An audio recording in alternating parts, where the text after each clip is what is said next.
Alright guys, welcome back. Wolf said the engineer is here and this is...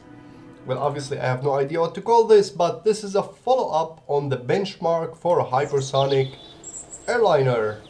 So let's get building. I want to design something that's gonna go hypersonic, or at least hypersonic. I want to beat up the world record of the fastest plane, highest plane, and it has to be based on jet engines. I mean, atmospheric engine. So let's get building. Right, so this is it.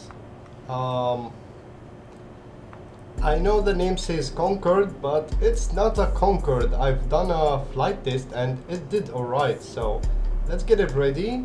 I'm gonna call you version 2.1 because we're gonna remove these. Believe it or not, it's actually capable of taking off by its own. It does not require those boosters, but for the fun of it, I wanted to launch with boosters because why not? So, from top to bottom, it's a Concorde shaped sort of speech, and in the back, I've replaced it with hell load of engine. Those are ramjet engine and those are J58, sorry, 80, 58, yeah. Those are turbo ramjet engine, so it's a mixture. By the way, I'm using Realism Overhaul, Ferrum Aerospace Program, Advanced Jet Engine, Real Solar System. So basically this flies on kerosene. We got few radiators, which is not needed. I'm gonna delete these and these. I'm gonna keep 4 of those. Actually, we don't need these and these, and I've just realized the small issue in this one, so I'll be right back. Okay, welcome back guys. So apparently I used the wrong quad, stack quad coupler. Now it's ready. We got 4 turbo ramjet engine and 12 scramjet engine. Sorry, ramjet engine. Unfortunately it does not have a scramjet engine. I'm using procedural wings to, well, for those, and they are actually shielded, so we're not gonna worry about overheating or anything. And I got here for the cockpit 2 small, well, radiator. Anyhow, let's get it on the runway. So there we are on the runway. Brakes are on, activating the turbo ramjet engine. And I forgot to mention, this is supposed to be an airliner, so today's target is not just reaching a hypersonic velocity, but making a hypersonic airliner. So I made the design as smooth as possible. As you can see, the wind should be streamlined except for these 2, which I might remove in the future. And the main engine is on, releasing the brake, full throttle ahead. Ooh, it's going a little bit left and right, so let's use the assistance of Ferrum, and we're gonna get back to you. On your left, ladies and gentlemen, you will see this engine GUI from Advanced Jet Engine. Okay, so everything seems to be nominal, with the exception that we are heading to the right a little bit. So, whoa, whoa, whoa, whoa, whoa. Okay, take off, emergency take off. We're reaching 150 meters per second, and oops, come on, don't do this to me. Alright, so we have a lift off. Apparently we need a bigger runway. We got thrust toward the drag is 3 point, let's say 5, and we are reaching Mach 1. We are actually at Mach 0.8. We have high dynamic pressure because again this is not designed to fly at low altitude, with the fact that it's eating the fuel like there is no tomorrow. Okay, welcome back folks. So I have accelerated to 400 meters per second, and hold my beer, I'm taking control of this flight. So we'll rise the cockpit a little bit, and we'll have a smooth streamline of the wind. As you can see, we are using large wing, so this is one piece to reduce the part count and make it a little bit smoother.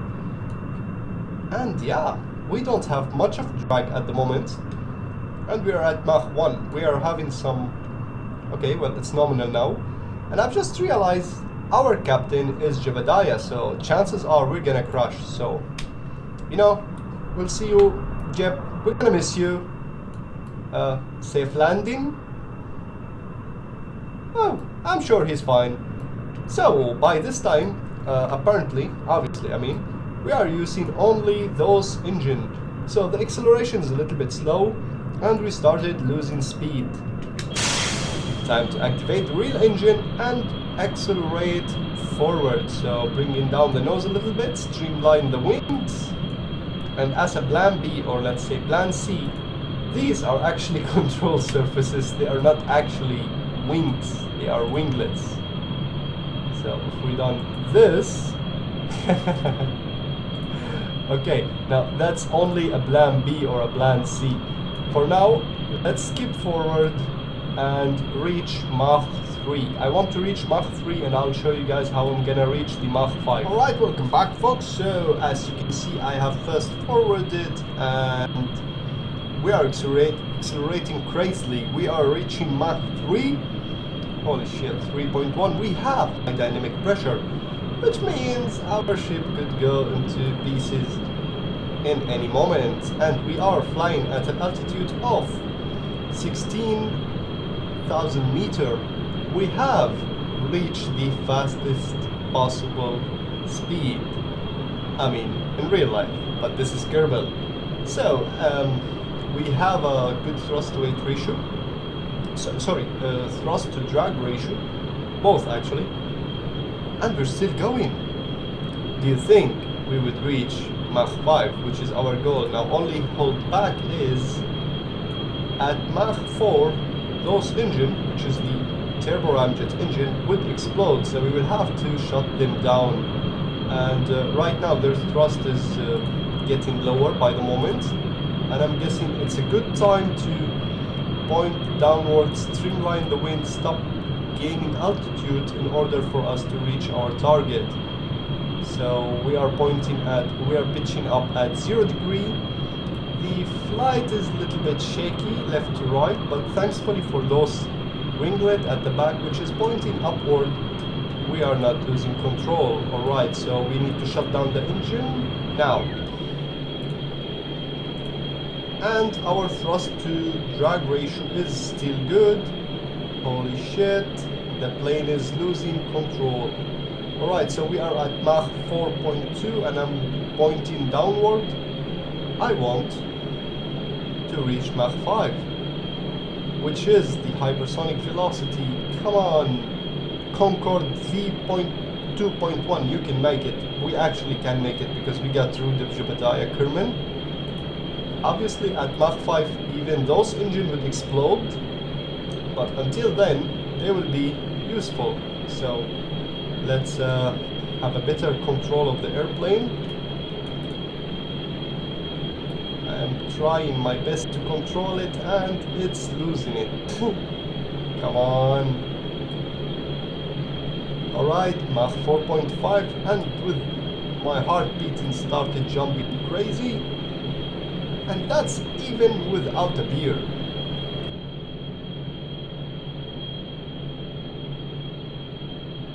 Alright, no. Holy shit. Okay, so apparently we are missing a lot of things to reach a hypersonic velocity, including an engine. We have breached the Mach 4.72 and lost control of it because obviously the engine has overheated from the fraction, the air is not combust right, and I honestly have no solution for this. Well, I guess that's it. Take 2 and it's still impossible. So folks, I hope you enjoyed today's video. This is rather a short one, and I'll see you in the next benchmark, which gonna be open up opening up shortly. I'm doing my best in playing Kerbal Space Program Realism Overhaul because I want to make sure at least it's logical rather than Kerbal. So folks, until next time, stay tuned. I don't need you too, Bill. You screwed up. And Bob.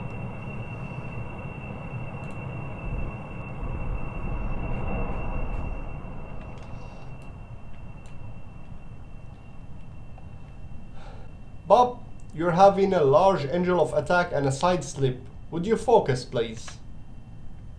Yes, like this.